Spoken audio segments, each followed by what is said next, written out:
want to shine the spotlight on this guy. I love this guy. He's amazing. He has a YouTube channel, which I didn't know about, and he's really, really funny, and he just puts himself out there. I think from a fan perspective, the thing that's the best about fighters is when you feel like they're just being their authentic, true self, like you, right? Like you can just be you and you're comfortable in your own skin. And that's when people like me are really wowed and can really connect with the fighters, especially being able to speak English when my first language is English. And I think a lot of the fans, either it's their first, second, or third language, but that's the language that kind of brings a lot of people together and allows you to see personalities. And Money Moicano, Hanato Moicano, really understands this element of the fight game, and it's so cool. But just to kind of go through his last 5 fights, he won over Jay Herbert in 2021, Alexander Hernandez in 2022. He lost to RDA actually in 2022, but then he beat Brad Riddell and Drew Dober. And he's been through tons of injuries, but he's a vet. He's been around for a long time, and he's making a run. But when he beat Drew Dober this weekend in a very decisive victory, he went on and did like an amazing call out. He talked all this smack, and he called out, and this is why I want to shine the spotlight on him.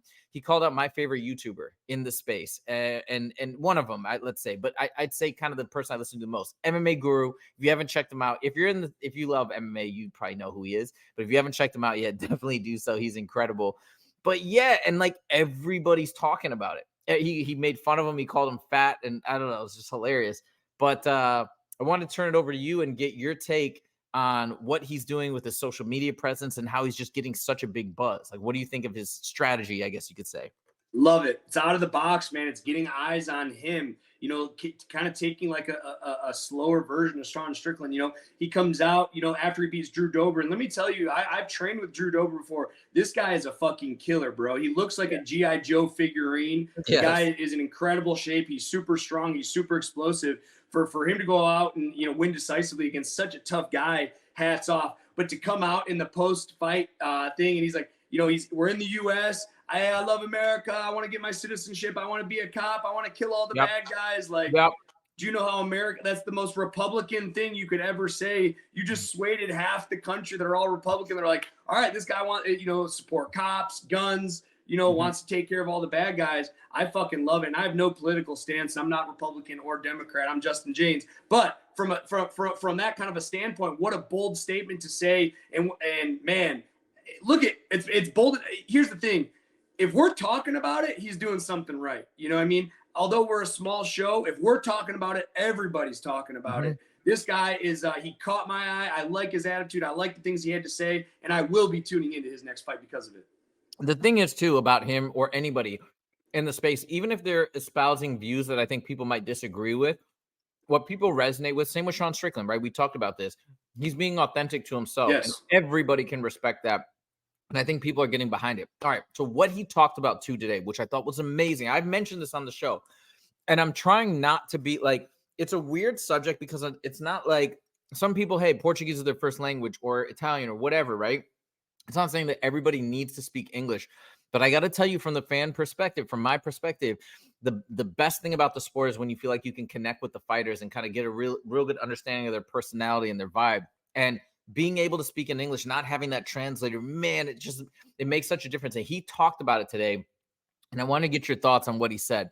He said this on the MMA Hour. He said, as a fighter, he's like, it's all about, I'm building a relationship with the fans. And he feels like it's his duty to learn English and to be able to communicate and joke around and talk smack in English.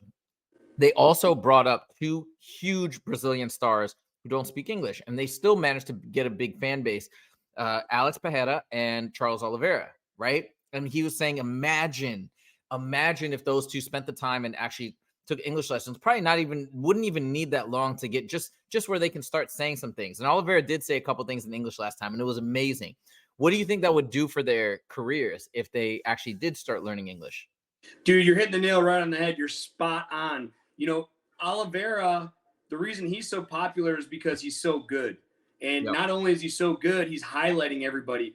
If back in 2011, 12, when he started his UFC career off relatively rough, I never even knew who the guy was. Maybe I'd heard of him, but I didn't care to watch him. But with all these spectacular finishes and these spectacular comebacks, he kind of lets his fighting do the talking. Now, you take that kind of fighter that is highlighting people, and he's become so popular not because of who he is as a person, but who he is as a fighter. And then you give that fighter a personality, bro. He's been in the UFC for like 15 years. There's, it sucks for him because you're absolutely right, nail on the head, man. Hitting the nail right on the head. Like if Oliveira could speak English, it doesn't even have to be fluent. If he could just talk shit in English. I tell you what, when I'm on Call of Duty and I get into a lobby with a whole bunch of Spanish-speaking guys, and I'm like, hola puta, como está? Like, oh, they love it. They eat it up. They fucking laugh, and they make, it's that fun banter. And it's only a couple words, but they eat that shit up. And Oliveira, coming out in his last thing, I'm sure somebody said that to him because he is trying now, but he should. I don't want Charles to learn English. His translator does a good job. But I agree with you 100%. I can 100% relate. Again, Pereira's one of those guys. He lets his hands do the talking, and he kind of, until he got a title shot, I didn't really care to watch, or until he fought Sean Strickland, I didn't really care to watch him.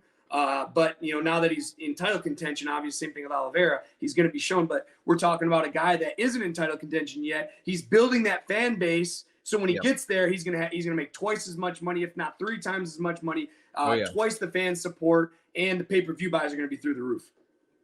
Absolutely. And I mean, just to respond, Western Mass Climber, and I totally get that. His translator does do a good job. The problem is when you're in a press conference situation or other places, like you're having this delay. It's like, hey, somebody will say something to Charles, and the translator will say it to him in Portuguese. He'll respond in Portuguese, and then he'll go back in English. It's like 3 steps, and it just kills whatever momentum is there. So yes, the translator does an amazing job, and I think he's an integral part of the sport, but it's just so much more fun, even if it's like broken English, just to see them interacting in real time and really having a true dialogue and a connection. So yeah, like, I don't know. I think everybody should do it. Imagine here, like Alex Pereira in some ways is so scary because you never hear him speak, like from our perspective, right? But I heard he's got a really good sense of humor. So I think that add an incredible dimension to him, his persona, etc. But we're very excited, the whole MMA community, about Money Moicano. I can't wait to see him fight next, to be honest. What do you see for him next? What do you think would be a good fight? He's calling out Beneil Dariush. I think that's a great call out, man. Beneil's on his downfall. I think he's lost 2 in a row now. One for sure. I think he got knocked out real bad in his last one. I'm trying to remember who it was against. Who was it against? He lost to Charles Oliveira, and then he lost to was Oliveira the last? Let me double check. I don't think it was Oliveira, because you and I, we talked about it on the show, and we thought he was going to win. Oh yeah, it was Arman Sarukian. Right? Sarukian. Yes. Wasn't it Sarukian? Yes, it was, and he planted him, if I'm not mistaken. Yeah, it was KO, knee and punches. Yeah, knockout. Yeah, I mean, that's a great call out, because again, you're not getting in his prime, Beneil, man. And when I saw Beneil in October, he was at I don't know if you knew this, I think you saw him too. He was at my fight in October. Him and I chopped it up in the back. Dude, I mean, I love the guy. He's one of the nicest, most humble guys. He's an incredible fighter. But from a business standpoint, what a great call out. Beneil's getting old. He's lost 2 fights in a row. He had a vicious knockout his last fight. It's hard to come back. We talked about like Volk and stuff, coming back from a vicious knockout, especially when they're at age, you start questioning yourself. You start questioning your body. Hey, and again, I'm speaking from experience, I'm not speaking as a fan, what I think, dude, like I get in there and man, I take some training sessions off through a fight camp if I don't feel my neck is up to it. Like right now, I planned on wrestling at 5 o'clock today, getting a hard drill. My neck's a little kinked. It's a little stiff. I'm going to go for a run instead. Well, if you take that, and you take that vicious knockout, well, now you're not sparring as hard. Now you might not be in as good a shape. This guy's hungry. He's coming off an incredible performance against Drew Dober. Incredible call out, great business decision. As a Beneil fan, I hope Beneil takes it. I hope Beneil wins. But right now, I think I have to put my money on the money man. I just checked on his profile as well. Money Moicano is a black belt in Muay Thai and in Brazilian Jiu-Jitsu. So he seems to be a very well-rounded fighter. How old is he? I think he's 30. Let me double check. 33, but I'll tell you right now. Hold on. Renato Moicano. He's 34. Okay. So he's still relatively young. He still has miles on his body. I mean, he's been in the UFC for a long time. He's fought. Anytime you're in the UFC, you're going to fight a lot of tough guys. Even the guys that say aren't tough, everybody's fucking tough. So Yeah. hey, maybe this is his time. I think that was just a bold strategic move. I'm sure it was talked about with his coaches. After I win, this is who we need to call out. And I really think fighters need to start doing that instead of the worst response you can have. And although this is my opinion, I believe it is factual as well. The worst response you can have when Daniel Cormier is in there interviewing you, or whenever you're being interviewed, who do you want to fight next? Oh, I don't care who I fight next. Whoever the UFC gives me out, that's who I'm going to fight. That's the worst, because everyone now you're forgot about. Nobody gives a fuck. Agreed. Nobody gives a fuck about you anymore. It's like when I was in the UFC and I got my first win. Who you want? I had 4 guys. I want to fight Drakkar Klaus, Clay Guida, and there was 2 other guys, Austin Hubbard, and I can't remember the other guy. But regardless, leading up to my fight, I thought in my head, and I talked to my coaches, like, hey, after we get this win, we need to call somebody out. So we're not just, I'm just here for a good time. Whoever they give me, I'm grateful just to be here. No, you have to have a plan. You have to execute your plan. Calling out a specific fighter for specific reasons is the way to do it. And from my perspective, it's just way more fun when you do that. Like, even Drickett's called out Izzy, even though I'd rather see him fight Sean Strickland. It was cool to see him do something and kind of get it lined up. It just builds anticipation. Last thing I'll say about Renato Moicano, his record is 18-5-1. So he's had 24 professional fights and a pretty solid record. So I don't know what that tells you in terms of mileage, but just want to throw that out there. Can't wait to see him back.